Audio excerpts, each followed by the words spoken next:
Hi, friends. Tony DeWitt here, Missouri appellate attorney and a guy who likes to make the law make sense on YouTube. Here's what we're discussing today.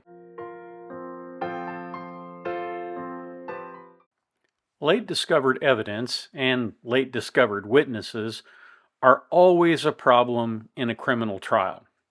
A lot of times, the media and the publicity surrounding a trial essentially cause people to drown it out, to not pay any attention to it, and to look the other way, particularly in a case like Harmony Montgomery's, where the facts of it are just so horrific. And as a result, a lot of times it isn't until somebody says, "Did you see this?" or "I was watching the live stream of the trial yesterday and this is what I saw," that witnesses realize, hey, I actually saw that. And when that happens and they do the right thing and they call the police and say that, you now have a bit of a problem. But let's listen to a little bit of what the prosecution and the defense say about this particular issue. Yes, you look like you're ready to say something. I have perhaps two issues, maybe just one. Okay. It's about witnesses that are not on the witness list. During the course of the trial, apparently somebody contacted the tip line, was interviewed, gave information. The state has given us a recording of the interview. We've gone through it, but I have not. We've certainly had somebody trying to go through and see. I don't know, and I don't need to name that person now, I assume. So I don't know if we will be seeking to call this person. It's sort of a puzzle with sequestration when it's actually based on watching, as far as I know, the trial. So that issue, perhaps. And then as far as that sequestration issue, just the entire issue of Attorney Garrity speaking with Kayla Montgomery during the course of the trial. Again, I don't know. It's a thing to assess this weekend about whether or not we want to call him. I told you we would be perhaps preparing a motion to revisit the sequestration ruling by you. So, Neither are on the witness list. okay. Perhaps that individual could be advised anyway at this point not to continue watching the trial. We would have to, I don't know what, if anything, that person would be saying, so we might have to assess that. Everybody now has the same amount of information, and so I assume everybody could be prepared to deal with it, but if that person could be advised not to continue to watch the trial, I think that would be a good idea. I guess we could get in touch with that person. We learned of this same individual Wednesday afternoon that Attorney Smith is speaking about, and within about 10 minutes of us getting the report, we immediately provided it over. We're also going to be looking at it, but I can tell you we've had no contact with this person. We'll certainly look at it. I guess we could ask whether or not our advocate could try to locate a phone number and maybe reach out and have her try not to watch anything additional for the sequestration, but we have no contact with this person. Well, this person there's just a tip line information? This person has not been interviewed? Detective Ray Hill interviewed her. They did. Apparently they called the tip line, if I can just summarize briefly, apparently they called the tip line Tuesday after having watched the trial for several days. And in response to the tip line, Manchester Police said okay and sent a detective over to interview, or excuse me, I believe she came into the station to be interviewed, provided a statement that was audio and video recorded. The detective wrote that up and forwarded to us about 3 hours later, along with a copy of the video of the interview. That report, again, 10 minutes after we got it, we sent it over to defense. The video, I'm about to say the state has not actually watched the video yet, but I have no reason to believe it's different than the report. But other than that, the state and certainly the Attorney General's office, we've had no contact with this person. If you are asking us, if you would like us to please reach out to them, then we are happy to be able to do that for the court, to say please do not watch anything else. But I guess, Attorney Smith, do you have any feeling about that? No, I think it's appropriate. I don't know that we have the phone number to do it. I can't recall if it's in the don't report, so either. I think I mean, I it's think great. it can't hurt, Right. right? So I think it can't hurt. So if you have a phone number and someone can reach out to tell that person to not watch. The state can or do that, read, Your Honor. I think it can't hurt, and then we can see where we So are. apparently the state was contacted by someone who watched the trial and then realized they had information that was important to the state. And they contacted the police, who did an interview, and then the interview was passed along to prosecutors. And the prosecutors, and I think probably the defense, now desire to bring this witness into court and have them testify. The defense will only do that if it helps their case. The prosecution probably will do that if it helps their case, but the problem is that there is a serious issue, and the issue is the rule. Now, lawyers refer to this as the rule because it is a rule that is enforced in, I would say, almost every case. 98% of the cases, this rule is enforced. And the rule basically says you don't have witnesses who are going to testify in the courtroom such that they hear the testimony of other witnesses. Because a lot of times people will bootstrap information from those witnesses' testimony into their very own testimony, and that creates a problem because you don't know whether they're relying on their recollections or the recollection of the last witness. So you can introduce a lot of error into the fact-finding if you allow that to happen. Now, in Missouri, the rule is quite simply a common law rule that has arisen and it's called the sequestration of witnesses rule, and it's a good rule because, again, it prevents sort of log rolling with regard to testimony. I tried a case, I think the first case that I tried in Missouri was a medical negligence case against a pulmonologist, and he had really let his patient, down. And he simply hadn't done a proper workup, and then when he was called, when the patient was in extremis, he just kind of dithered and got there, and by the time he got there, she was, for the most part, already dead. And he just didn't take it seriously, and as a result, we sued. And we kept all of the other witnesses out of the courtroom except one, and that was our expert witness. And expert witnesses are allowed to be in the room. So let's take a look at the rule and talk a little bit more about what it says. New Hampshire Rule 615, excluding witnesses.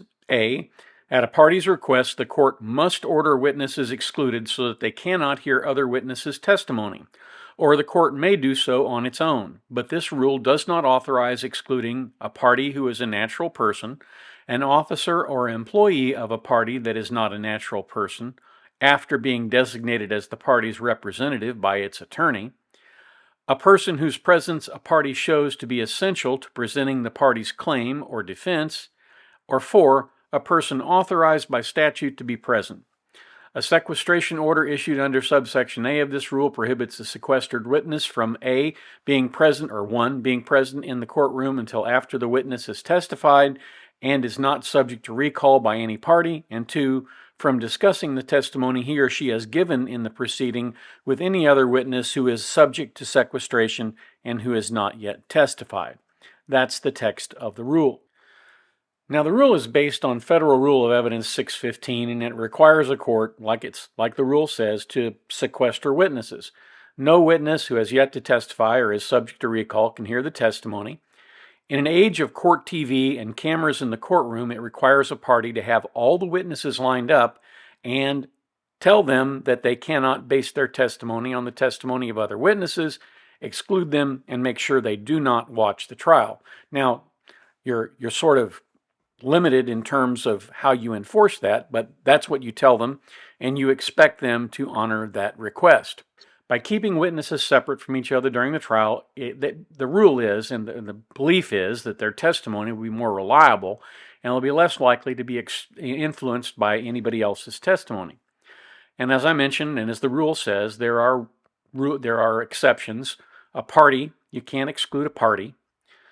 An expert witness is allowed to be there and hear the testimony if he is going to base any of his testimony or his opinions on what he hears in the courtroom.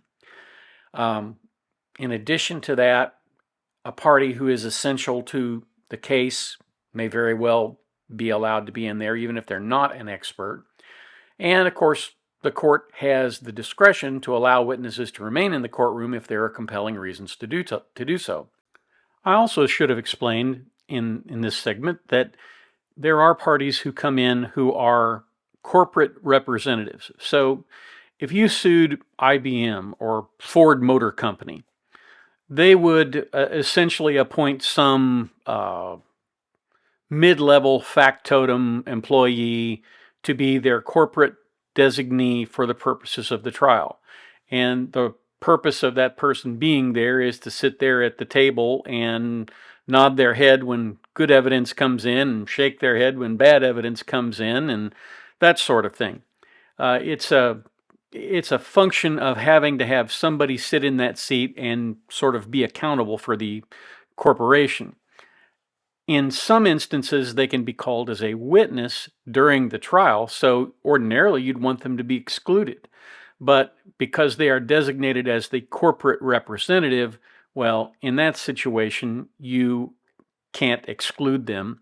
Overall, the rule is designed to promote fairness and impartiality in the judicial process, and it's there to ensure witness testimony is based only on their recollection and observations, not on the recollection and observations of others, and not for the purpose of refuting the recollection and observation of others.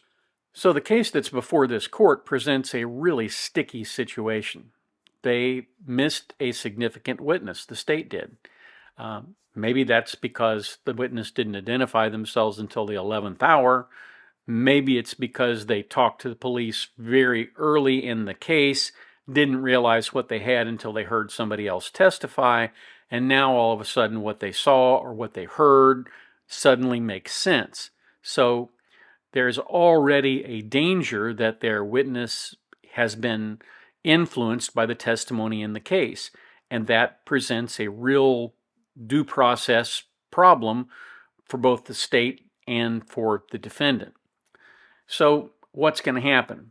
Well, first, the prosecution's already identified the witness, provided the interview to the defense.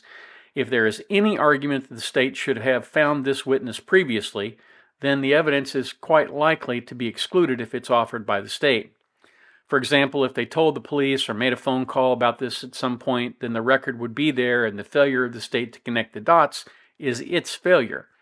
And as a result, the allegation would be, well, they sandbagged us on this. They're sandbagging the defense. On the other hand, if the witness helps out in Montgomery, then you have the situation where the defense is going to want to get this evidence in, and then the judge has to decide what to do. And there are several options. You can allow the witness to testify to the extent that their testimony is based solely on the recollections that they had and not based on anything they previously heard. The danger is that if this evidence is vital to one party or the other, allowing it in probably creates error that the other side is going to assert later on.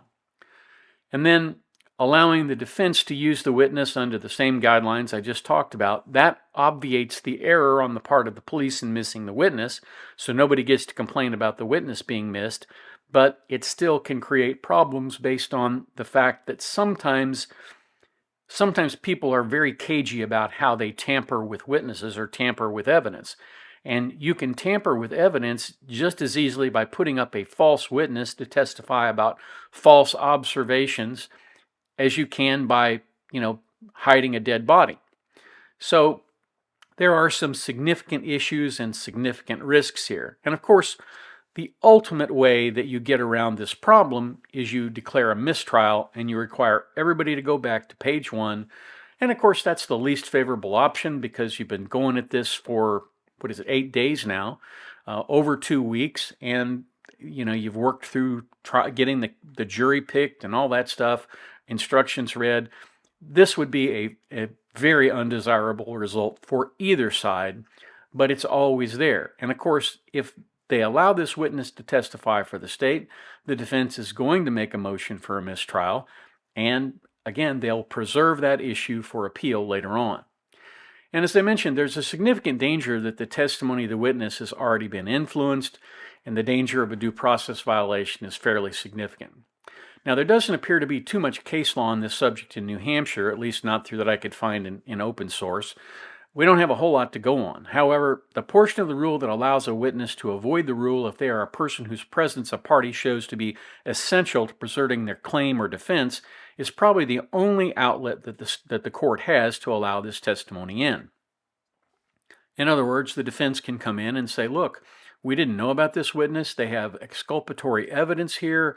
If we don't let this person in, it impairs our ability to present our defense. So this is a real tough question for this judge. Now, from what I've seen, this judge is not immune to tough questions. She seems to be able to handle them pretty well. And I would also point out she's done a pretty good job of protecting Adam Montgomery's rights, even if he doesn't care enough to be there to protect them himself. Let's suppose that the witness is somebody who saw Adam hitting Harmony or saw Kayla hitting Harmony. In either situation, the question you have to ask is, why did it take this long to come forward? Did they not realize what they had? Were they not wanting to get involved? Why did they want to get involved now? There's all kinds of things you have to explore there. And there's ample reason to suspect that there may be reasons to discount the testimony. There have been cases where criminal witnesses, like I said, sought to put up a witness that was going to offer false testimony that was exculpatory. And there are cases, to be fair, where the prosecutors have done the same thing, although there's a lot fewer of those.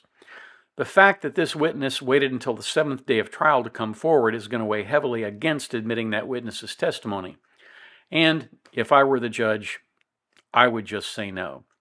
So that's what I have for you today. Thank you so much for watching. If you have the opportunity today, go out of your way and do something kind for someone. Kindness is a really wonderful way to help change the world, one act of kindness at a time. I appreciate you being here. Thanks for watching, and catch me down here at the beach again next time.